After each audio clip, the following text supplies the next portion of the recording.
મેળ મિત્રો આવી ગયા છીએ આપણે પછી બ્લોગ લઈને આપણે આજે વાડીએ ઉતારવાનો છે દેશી ભીંડો.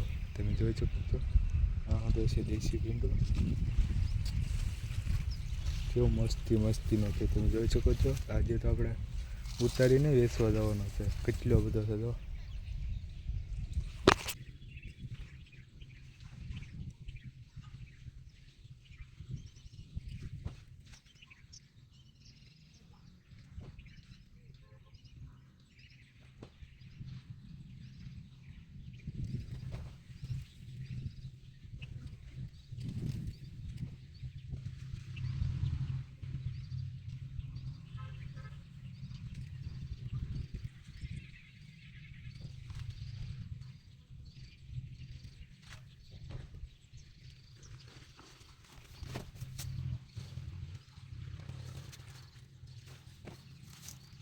ફાઇનલ આપણે ભીંડો ઉતરી ગયો છે. તમે જો કેટલો બધો થયો છે, લગભગ 10 કિલો જેટલું થયું છે.